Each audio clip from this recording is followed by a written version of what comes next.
But at the same time, they're supposed to be dealing with each other. Then he comes back and says, well, he's going to take care of a child. Or say, how do I know that it's not his or it's mine? Or I don't know. It's like she just putting on somebody. He was in a relationship With a different woman, a long-term relationship. yes, for years. More than one. Another young lady came out to pin the baby on him, and I did a DNA test, and it was 0 probability. I haven't touched nobody or seen anybody in the month of November. So when I found out I was pregnant, I was 3 months pregnant, going on 4 months pregnant. Where he and his mom's talking about maybe baby, how about they do the calculation and we all do the math? The case of Jackson versus Figures kicks off with Ms. Jackson throwing the daddy card at Mr. Figures for their kid Daniil, who, by the way, has been in the world for 20 whole years without so much as a peep from Mr. Figures. With her determination cranked up to 11, Ms. Jackson is all in to pin the paternity badge on Mr. Figures, setting the scene for an episode that's equal parts emotional roller coaster and legal circus. But don't go anywhere. The saga takes an even more dramatic turn next. Ms. Jackson, you say Mr. Figures was a smooth-talking Casanova who swept you off your feet and out of your clothes and then left you with a baby. Yes, Your Honor. You claim Mr. Figures disappeared 20 years ago, and now you want proof that he is definitely your son, Daniil's biological father. Ms. Jackson takes us down memory lane, detailing her whirlwind romance with Mr. Figures that started with hard eyes and ended up in a baby carriage, sans protection. It's like a soap opera plot, but with real stakes, setting up the big question mark over Daniil's paternity and dishing out the drama that keeps us hooked. And trust me, the tension only escalates from here. When I saw him, the long, curly black hair, he was just so, I was stunned.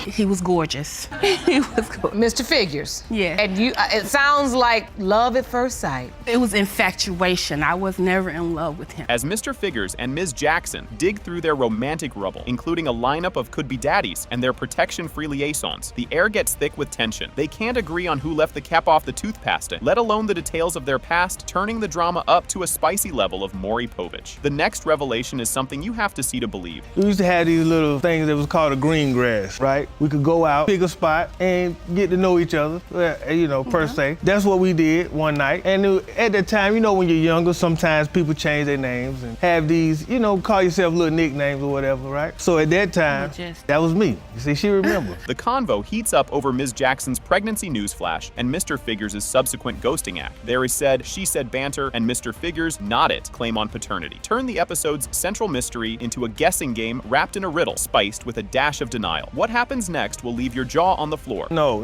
I didn't go to him and tell him that. You know she carried my baby. No, yeah, I went to him because when later on that day, he came to me and was like, but at the same time, they're supposed to be dealing with each other. Then he comes back and says, well, he's going to take care of a child. Or say, how do I know that it's not his or it's mine? Or I don't know. It's like she just putting on somebody. This man, till this day, is still in my life, in the picture. Miss Jackson lays bare her fears of Daniil facing a future son's dad and the 2-decade emotional marathon it's been. It's a heart-tugger that paints a vivid picture of the stakes involved, turning the spotlight on the ghosting and roasting of absentee fathers. Prepare yourself. The emotional roller coaster is about to hit another drop. I want to ask Daniil, how was it growing up without a dad and having to watch your mother, help your mother, try to find the man she believes is your father? How has this affected you, young man? We had hard times, rough times. We've been through thick and thin. And she always told me don't run from your problems. So I don't run from my problems. I stick with her through thick and thin. Daniel chips in with his 2 cents on the no-dad conundrum, shining a light on his tight-knit bond with his mom. His input drops a dollop of heartwarming truth on the episode, making the paternity puzzle even more personal. But the story takes a surprising twist next. My mind's already set. I'm done. I know. Your Honor, can I give you this? What is that? This is just a baby book that... Listen, babe, you don't have to decide today, but I want you to know that you do have it. I'm sorry, Your Honor. I've been like this. We don't talk about this at all in my house. That's why I don't talk about it. I don't think about it. In a plot twist that makes your favorite telenovela look like child's play, the DNA results are in. It has been determined by this court, Mr. Figures, you are not the father. Oh my God.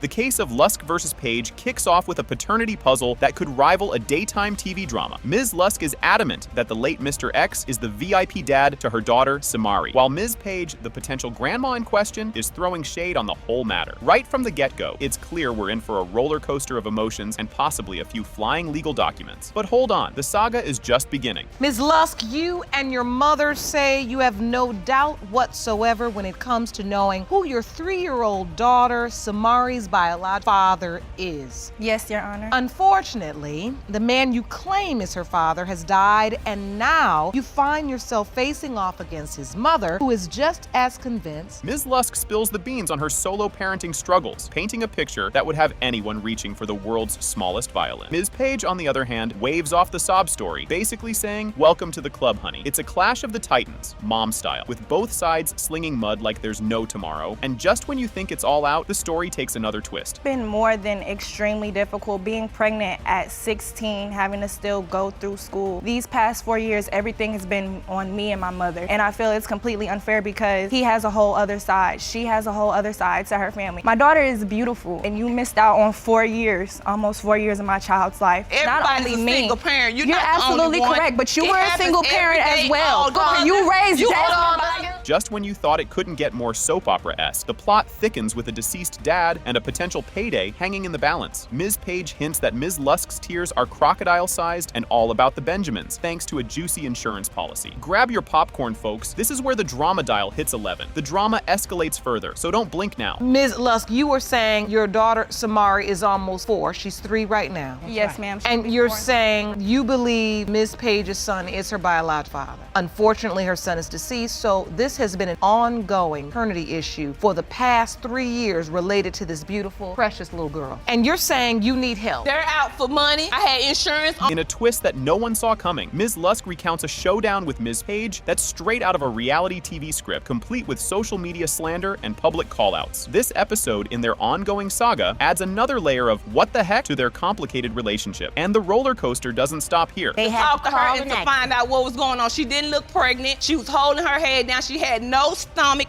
whatsoever. You look like his type. You're very pretty, very small. Miss Lusk and she Miss said the Anderson, my same son didn't thing. have a particular type. He was in a relationship. With a different woman, a long-term relationship. Yes, for years. More than one. Another young today. lady came out to pin the baby on him, and I did a DNA test, and it was 0 probability. Then, in a bold move that could only be described as daytime TV gold, Ms. Lusk gives her daughter the last name of the disputed dad without so much as a buy your leave from Ms. Page. This name game throws gasoline on their already blazing fire of disagreement, turning a personal beef into a full-blown family feud. Up next, the unexpected turn of events will leave you speechless. Desmond's last name. Without my permission. We don't need your permission. It was permission when I laid down and was No, intimate with him. no, it's That's not. It's- permission. it's true. But it will be You're- today. you're not but it his will be wife. today. You're You're not his absolutely wife. correct. I don't have to I'm pay. his mother. Okay, and I'm his baby mother. No, you're not. Yes, ma'am. You're Absolutely. a wannabe. What I'm not understanding is it seems like you all have had consistent contact with one another. Miss Page had an opportunity to see Samari? Never. I seen her She's one seen her time by once. accident at an acquaintance birthday party. Just when you think Judge Lake might just roll his eyes out of his head, he pulls a classic judge move and steers the conversation towards feelings and healing. It's like a group hug, but with a gavel and legal consequences. His wise words aim to thaw the icy vibes in the room, reminding everyone there's a heart beating under those courtroom robes. But the real shocker is just around the corner. And I hope I'm not speaking for you incorrectly, but much of this pain and animosity that is coming out in your testimony is because you do feel like you have a situation before you and you have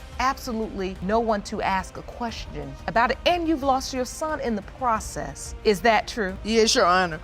The only facts you can go by is the positioning of your son. The DNA results have finally landed, and boy, am I itching to see what kind of circus we've got coming next. Strap in, folks. This ride's been wilder than a raccoon at a catnip festival. It has been determined by this court. The probability of relatedness between Miss Page and Samari Page is 99.96%. Judge Lake introduces the case with Miss Glover contesting the paternity of her sons, Donald and Javon, for the children of Miss Staten and Miss Jackson. Mr. Brady is introduced as a potential father due to a one-night stand, adding complexity to the case. It's like an episode of Maury meets the Da Vinci Code, with a dash of mystery and a pinch of regret. Just when you thought things couldn't get more tangled, buckle up for the confrontation that's coming up next. You're here today with your sons, Donnell and Javon, to prove they did not father the children of the two women standing across from you. Now, Miss Staten and Miss Jackson, you both say you're here to demand Miss Glover's son step up as father to your daughter. That's right. You argue that DNA will prove you right today when the results are revealed.